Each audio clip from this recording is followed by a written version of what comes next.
Hello friends, जैसा कि पिछले चैप्टर में हमने देखा था कि गिज़लिन और उसकी आर्मी कई सारे राक्षसों को मारने के बाद एक झील के किनारे पहुंचती है। वहां पर अपना कैंप लगाती है। गिज़लिन सबकी चोट पर दवाई लगाता है और एक मैनस नाम का आदमी सारे मर्सनरीज को भड़काने की कोशिश करता है। उसके बाद गिज़लिन हमें बताता है कि इस जंगल में कितना खतरा है। अब आगे इस चैप्टर की शुरुआत में हम देखते हैं कि सबसे पहले दिखाया जाता है गोर्डन। रात काफी हो चुकी है, इसीलिए गोर्डन अपने कैंप के बाहर सो रहा होता है। इसके आसपास कई मर्सनरीज लेटे होते हैं, सारे गहरी नींद में होते हैं। तभी गोर्डन को किसी चीज की आहट सुनाई देती है। जैसे ही वो अपनी आंखों को खोलता है, उसे दिखाई देती है कि लालटेन उड़ते हुए जा रही होती है। अब दोस्तों, रात के समय में इस तरह का दृश्य हमारी आंखों के सामने आ जाए तो डर तो लगेगा ही। गोर्डन काफी ज्यादा डर जाता है और सोच रहा होता है कि हाँ, ये लालटेन कहाँ जा रही है, अपने आप कैसे जा सकती है। कोई अदृश्य शक्ति जो गोर्डन को दिखाई नहीं दे रही होती है, वो लालटेन को खींचकर ले जा रही होती है। गोर्डन इसे पैर से रोकने की कोशिश करता है, लेकिन इतना में ही होता यह है कि गोर्डन को अपनी गर्दन के पास एक बड़ी बड़ी आंखों वाले खतरनाक से मॉन्स्टर के होने का एहसास होता है, जो इसे खाने वाला है। खतरा महसूस होता है गोर्डन का तो दिल उसके मुंह से निकलकर बाहर आने वाला होता है। वो डर से चिल्लाता है कि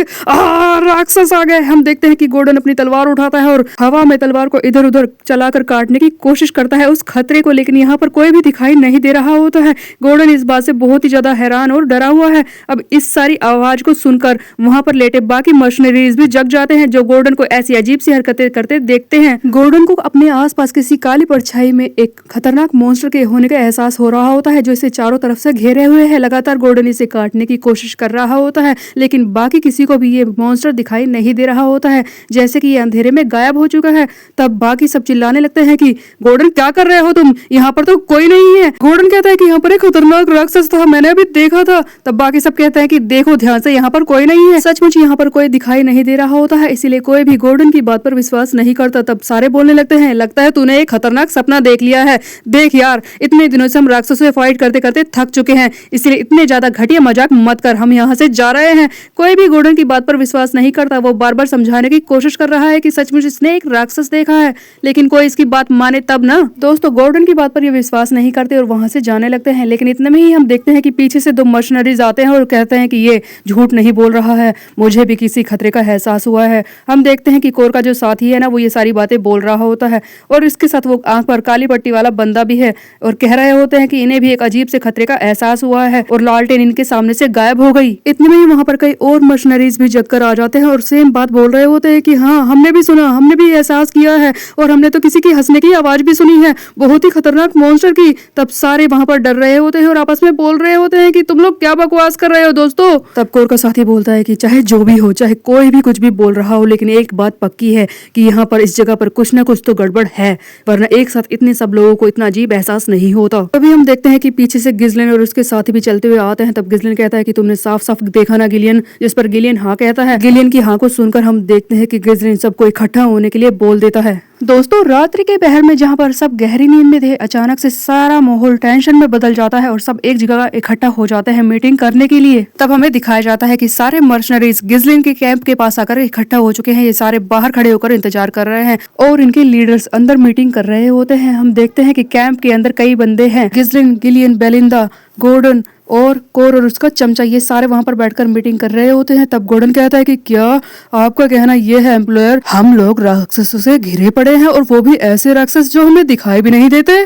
तब गिज़लिन कहता है कि हाँ, इन राक्षसों का यही नेचर है, अंधेरे में ये दिखाई नहीं देते। ऐसा लगता है कि झील के पास से ही इन लोगों ने हमें फॉलो करना शुरू कर दिया था और अब धीरे धीरे यहाँ की सारी रोशनी गायब हो रही है। देखो ध्यान से सुनो, फॉरेस्ट ऑफ द बीस्ट के एंट्रेंस पर ये सबसे ज्यादा खतरनाक मॉन्स्टर्स हैं, जो कि रात में रूल करते हैं। इनके सामने कोई नहीं आता। ये है खतरनाक मॉन्स्टर द शैडो हंटर पैलर। दोस्तों, हमें एक बड़े से साइज का मॉन्स्टर दिखाया जाता है, ईल जैसा कुछ, जिसके हाथ पैर भी हैं और एक बड़ा सा लंबा सा मुंह है, अजीब सी आंख है। बहुत ही खतरनाक सा ये मॉन्स्टर है, जिसका रंग बहुत ही ज्यादा काला है, इसीलिए शायद अंधेरे में इसे देख पाना लगभग मुश्किल है और इसका नाम है पैलर। गिज़लिन आगे इन पैलर्स के बारे में बताता है कि अंधेरे में बिल्कुल मर्ज हो जाते हैं अंधेरे के साथ, तुम इन्हें लगभग देख नहीं सकते और इन पर फिजिकल अटैक भी सही तरीके से काम नहीं आते, इसीलिए इन्हें मारना बहुत ही ज्यादा मुश्किल हो सकता है। ये सैकड़ों की संख्या में अपने शिकार पर टूट पड़ते हैं, आसपास की सारी लाइट को चुरा लेते हैं। ये इनका सबसे पसंदीदा शिकार करने का तरीका है, क्योंकि ये लाइट से काफी नफरत करते हैं। आसपास की सारी लाइट को ये किसी न किसी तरह से चुरा लेते हैं या फिर बुझा देते हैं, ताकि अंधेरे में आकर अपने मन पसंदीदा तरीके से अपने शिकार को खत्म कर सके। दोस्तों, इतनी खतरनाक बात सुनकर गिजलिन के मुंह से गॉर्डन और कोर का चमचा चिल्लाता है कि क्या कहा, सैकड़ों में वार करते हैं। तब बेलिंदा कहते हैं कि तो इसीलिए लालटेन की रोशनी और संख्या कम होती जा रही है, जिस पर कोर चिल्लाता है कि क्या इतने खतरनाक मॉन्स्टर हमारे आसपास हैं? तो इसका मतलब वो मॉन्स्टर हमें मारने से पहले हमारे साथ खेलना चाहते हैं। तुम बैठे क्या हो, खड़े हो जाओ, चलो मेरे साथ, हम दोनों तलवार से उन्हें काट डालते हैं। इससे पहले कि वो हम पर हमला करे, हम जाकर ही उन्हें खत्म कर देते हैं। दोस्तों, गिजलिन की बातों से सब स्ट्रेस में आ चुके हैं। हर कोई इम्पल्सिव होकर कर रहा होता है बातें, हमला करने की बातें कर रहे होते हैं, लेकिन गिजलिन अभी भी बहुत ही ज्यादा शांत है और शांति से कहता है कि मेरी बात को ध्यान से सुनो, हम हमला नहीं करेंगे, हम इंतजार करेंगे कि वो खुद आकर हम पर पहला हमला करे, इसके बाद हम जवाब देंगे उनके हमले का। ये सुनकर बेलिंदा कहती है कि मास्टर, मेरी बात को ध्यान से सुनिए, आधे से ज्यादा लालटेन गायब हो चुकी है, ऐसे में तो अंधेरा हो जाएगा। आपको नहीं लगता कि सामने से जाकर पहले हमला करना ज्यादा सही रहेगा? जिस पर गिजलिन कहता है कि नहीं, ये सही नहीं है। अगर हम लोगों ने उन पर सोचे समझे बिना हमला किया तो हम बस उन्हें उकसाएंगे और उसके बाद हो ये सकता है कि वो और ज्यादा हमें परेशान करे। वो इतने ज्यादा उग्र हो जाएं कि हम उन्हें संभाल ना पाए। हो सकता है कि इस वक्त वो यहाँ से लौटकर चले जाएं, लेकिन इसके बाद वो बड़ी संख्या में वापस आएंगे और हमें बहुत ही ज्यादा परेशान करेंगे, पहले से भी ज्यादा, और हमें मार डालेंगे। इस तरह से सामने से हमला करने से उन्हें एक ही बारी में खत्म करने का हमारा चांस भी खत्म हो जाएगा। तुम लोग समझते क्यों नहीं? दोस्तों, गिजलिन ने अपने दिमाग में एक प्लान बना रखा है इम्पेलर्स को एक ही बारी में खत्म करने का, लेकिन कोई इसकी बात पर अभी यकीन नहीं कर पा रहा क्योंकि सारे डरे हुए हैं और समझ भी नहीं पा रहे। तब गिलिन कहता है कि मास्टर, आपने क्या कहा, एक ही बारी में उन्हें हरा सकते हैं? तो आप ये कहना चाहते हैं कि हम उन सैकड़ों पैलर्स को पकड़ लेंगे और उन्हें एक ही बारी में खत्म कर देंगे, इसका एक तरीका है? तब गिजलिन कहता है कि हाँ, इसका एक तरीका है। बेलिंदा, मैंने तुमसे मैजिक स्क्रोल मंगाने के लिए कहा था, क्या तुमने वो मंगा लिए? जिस पर बेलिंदा कहती है कि हाँ मास्टर, मैंने पहले ही मैजिक स्क्रोल मंगा लिए हैं और उन्हें हर एक मर्शनरी को भी दे दिया है। दोस्तों, मैजिक स्क्रोल बेसिकली एक तरह का पेपर है जिसके अंदर थोड़ा सा पोर्शन मैजिक बचा कर रखा जाता है, मतलब कि एक ऐसा पेपर जहाँ पर थोड़ा सा जादू इस्तेमाल करने के लिए रखा जाता है। तब गिजलिन कहता है कि अच्छी बात है, चलो अब मेरी बात को ध्यान से सुन लो सब, मैं समझाता हूँ कि उन लोगों से लड़ाई किस तरह से करनी है। तब दोस्तों, हम देखते हैं कि गिजलिन जमीन पर एक मैप टाइप का बनाता है और ये बताता है कि उन पैलर से लड़ाई किस तरह से करनी है। ये अपनी तलवार से मार्क करके सबको बता रहा होता है। गिजलिन सबसे पहले कहता है कि देखो, हमारे कैंप को इन पैलर्स ने 3 तरफ से घेर लिया है, 3 जगहों से यहाँ अंदर ये घुस आएंगे। इन लोगों ने लालटेन चुराना भी शुरू कर दिया है ताकि ये अपनी तैयारी पूरी कर सके और हम पर हमला बोल सके। और जैसा कि तुम सब जानते हो कि हम संख्या में उनसे कम है, इसलिए हम लोगों का हर एक जगह पर जाकर उन्हें हराना बहुत ही ज्यादा मुश्किल है, बेसिकली असंभव सा लगता है। और इसके अलावा वो इंसान भी तो नहीं है, एक तरह के राक्षस हैं। इसीलिए अगर हमने सामने से जाकर उन पर हमला किया तो हम हर तरफ से उनके घेरे में आ जाएंगे और मारे जाएंगे। अब दोस्तों, इन लोगों ने कैंप ऐसी जगह पर लगाया है जहाँ पर एक तरफ झील है, इसलिए झील के अंदर से तो वो मॉन्स्टर नहीं आने वाले, लेकिन बाकी 3 तरफ से जहाँ पर मैदान है वहां से वो मॉन्स्टर आकर इन्हें घेर सकते हैं। तब गिलिन कहता है कि अच्छा, तो इसका मतलब एक तरफ जहाँ पर लेक है वहां से हम घिरे हुए नहीं है, वो जगह बची हुई है। जिस पर गिलिन कहता है कि हाँ, तुमने बिल्कुल ठीक कहा। लेकिन दोस्तों, कैंप झील के पास लगाने का एक डिसएडवांटेज भी है, ये किसी भी तरफ से निकलकर भाग नहीं सकते। 3 तरफ से मॉन्स्टर हमला करेंगे और बाकी साइड में झील है, इसलिए भाग तो नहीं सकते। लेकिन तब गिजलिन कहता है कि भले ही हम डिसएडवांटेज में क्यों ना हो, लेकिन हम प्लान बनाकर अग्रतम होकर इस लड़ाई को जीत सकते हैं। तब सब हैरान हो जाते हैं कि क्या आगे बढ़कर हम इस लड़ाई को जीत सकते हैं, लेकिन कैसे? जिस पर अपना प्लान बताना शुरू करता है गिजलिन कि किस तरह से इस लड़ाई को लड़ना है। गिजलिन जमीन पर तलवार से निशान बनाता है, सबसे पहले तलवार, उसके बाद शील्ड और उसके बाद क्रॉसबो, यानी कि जिससे तीर चलाते हैं, और बताता है कि हमें अपनी सारी सेना को इन 3 यूनिट्स में डिवाइड करना होगा। सारे मर्शनरीज को 3 भागों में बांट दिया जाएगा। सबसे पहले है शील्ड, जिन भी मर्शनरीज के पास शील्ड है वो आगे बढ़कर उन पैलर्स के अटैक्स को रोक कर रखेंगे। उसके बाद दूसरी यूनिट यानी कि क्रॉसबो वाली जो कि तीर चलाते हैं, वो तीरंदाज उन पर अटैक करने की कोशिश करेंगे। और उसके बाद आएगी तीसरी यूनिट यानी कि तीसरी श्रेणी के लड़ाके, जिनमें होंगे इलाइट बंदे, ऐसे लोग जो आगे बढ़कर उन सारे मॉन्स्टर को कुचल डालेंगे, उन्हें काट डालेंगे, और उनमें मैं खुद भी शामिल हो जाऊंगा। दोस्तों, गिजलिन के प्लान को सही तरीके से समझाए साफ शब्दों में तो दिखाया जाता है कि इसने 3 यूनिट्स बनाई है, जहां पर हमें सबसे पहले पता चलता है कि सेंटर में, यानी कि इस जगह पर जहां पर कैंप है, इसके सेंटर में क्रॉसबो वाले बंदे और शील्ड वाले बंदे खड़े हो जाएंगे। तब गिजलिन और सारे इलाइट बंदे यानी कि बेलिंदा, गिलियन, कोर और उसके चमचे, ये सारे जाकर गिजलिन के साथ लेफ्ट की तरफ से यानी कि दक्षिणी भाग की तरफ से लड़ाई करेंगे। ये वहां से शुरुआत करके सबसे पहले उन पैलर्स के पीछे की तरफ जाकर उन्हें घेर लेंगे। अब दोस्तों, आगे की तरफ से पहले ही जो यूनिट उन्हें रोक रही होगी वो उन पर हमला कर रही होगी और पीछे की तरफ से ये इलाइट बंदे आकर उन्हें काट डालेंगे। अब जैसा कि पीछे की तरफ झील है इसलिए वहां पर वो जा नहीं सकते, इधर की तरफ से आ जाएगा गिजलिन अपने साथियों के साथ और आगे खड़े होंगे गिजलिन की आर्मी। इस तरह से एक सर्कल के अंदर वो सारे पैलर्स फंस जाएंगे और उन वहीं पर घेर घोट कर मार दिया जाएगा। तब गिजलिन अपना पूरा प्लान समझाने के बाद बोलता है कि अगर मेरे बनाए इस सर्कल में वो सारे पैलर्स आकर फंस गए तो हम जरूर जीतेंगे, मैं गारंटी लेता हूँ। ये सुनकर सारे लोग हैरान हो जाते हैं, सभी को एक उम्मीद की किरण दिखाई देती है। तब गोर्डन कहता है कि हाँ, इस तरह से तो उन्हें हराया जा सकता है।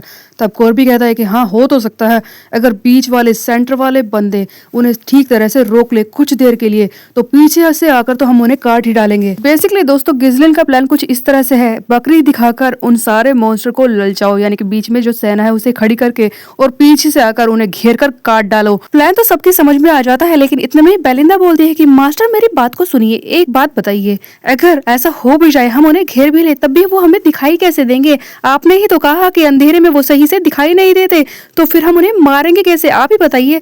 तब कोर कहता है कि क्या हम माना का इस्तेमाल नहीं कर सकते उन्हें काटने के लिए? तब गिजलिन कहता है कि तुम इस बारे में चिंता मत करो बेलिंदा, मैंने इस बारे में पहले ही सोच लिया है। देखो हमारे पास मैजिक स्क्रोल तो है ना जो तुमने सबको दे दिए हैं। दोस्तों गिजलिन की आंखों में जीत का आत्मविश्वास झलक रहा होता है, इसने प्लान तैयार कर लिया है। हम देखते हैं कि फाइनली लड़ाई शुरू हो जाती है, बहुत सारे मॉन्स्टर आ चुके हैं। बीच में जिस तरह से कहा था गिजलिन ने, शील्ड लेकर बंदे खड़े हैं और उनके पीछे खड़े हैं क्रॉसबो वाले बंदे। बहुत सारे पैलर्स आ चुके हैं, इन लोगों ने चारों तरफ से इन सेंटर वाले बंदों को घेर लिया है।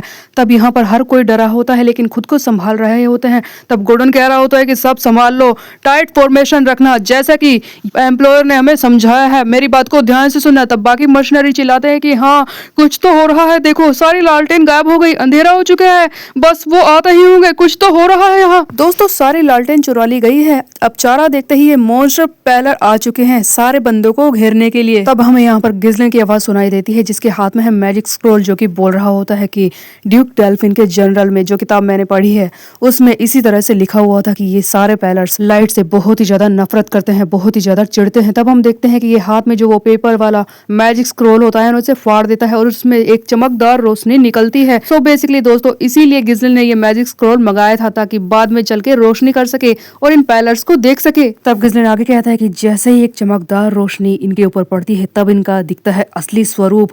हम देखते हैं कि एक एक करके हर कोई अपना मैजिक स्क्रोल फाड़ देता है और मैजिक स्क्रोल के फोड़ते ही उसके अंदर से एक चमकदार रोशनी टाइप की निकलती है जो पटाखे की तरह आसमान में जाकर फूटती है। हम देखते हैं कि चारों तरफ रोशनी फैल जाती है। एक पल के लिए ऐसा लगता है कि चंद्रमा ने हर तरफ अपनी चांदनी बिखेर दी हो, पूरा आसमान जो अभी तक अंधेरे में था वो रोशनी से भर जाता है। अब दोस्तों चारों तरफ रोशनी फैलते ही पैलर्स का असली स्वरूप बाहर आता है, हर किसी को ये दिखाई देने लगता है, ये रोशनी की वजह से चिल्ला रहे होते हैं आ, आ, आ।